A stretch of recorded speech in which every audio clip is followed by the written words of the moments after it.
யுஏஇல இருக்கீங்க, கோல்டு வாங்கி வச்சிருக்கீங்க, ஊருக்கு போறப்ப எடுத்துட்டு போலாம் அப்படின்னா, இந்த வீடியோ உங்களுக்கு தான். இப்பவே சேவ் பண்ணி வச்சுட்டு ஃபுல்லா பாருங்க. February 2nd 2026ல இந்தியா பட்ஜெட்ல பேக்கேஜுக்குன்னு ஒரு தனி ரூல் வந்திருக்கு. இப்போ கோல்டு கேரி பண்றது சூப்பர் சிம்பிள். லேடிஸுக்கு 40 கிராம் கோல்ட் ஜுவல்லரி டியூட்டி ஃப்ரீயும், மென்னுக்கு 20 கிராம்ஸ்.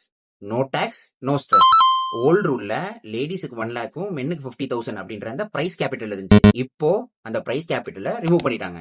அலௌட் ஐட்டம்ஸ்னு பாத்தீங்கன்னா கோல்டு நீங்க என்ன ஷேப்பா வேணா மாத்தி எடுத்துட்டு போலாம். Like chain, ring, bracelet, ear ring, இந்த மாதிரி கோல்டு ஜுவல்லரியா இருந்தா போதும். பட் இதே நீங்க காயின்ஸாவோ பாராவோ பிஸ்கெட்டாவோ கேரி பண்ணீங்க அப்படின்னா அத டியூட்டி ஃப்ரீயா அலோவ் பண்ண மாட்டாங்க. அதுக்கு மேபி நீங்க டிக்ளேர் பண்ணணும், இல்லனா டியூட்டி கட்ட வேண்டியது இருக்கும். இப்போ நீங்க இந்த வீடியோ கேட்ட உடனே உங்களுக்கு தோணும், ஒரு 10 டேஸ் யுஏஇ ட்ரிப் பிளான் பண்றோம், அங்கிருந்து கோல்டு ஜுவல்லரி ஏதாவது வாங்குறோம், ரிட்டர்ன் வரும் அப்படின்னா அது டியூட்டி ஃப்ரீல சேராது. எய்தர் நீங்க டிக்ளேர் பண்ண வேண்டியது வரும், இல்லனா டியூட்டி கட்ட வேண்டியது வரும். யாருக்கெல்லாம் அப்ளை ஆகும் அப்படின்னா, நம்மள மாதிரி NRIs, OCI holders, Indian residents who are staying abroad for more than 1 year. Always carry your invoice. இது மூலியமா ரெட் சேனல் கன்ஃபியூஷன்ஸ் அவாய்ட் பண்ண முடியும். அண்ட் நீங்க சேஃப் சைட்லயும் இருக்கலாம். ஒரு ஷார்ட் ரீகேப் பார்த்துருவோமா? கோல்டு ஜுவல்லரியா 40 grams for women, 20 grams for men. இதுவே coins, bars, biscuits not allowed. இது மட்டும் இல்லாம 1 இயர் ஆச்சு நீங்க அப்ராட்ல இருந்திருக்கணும்.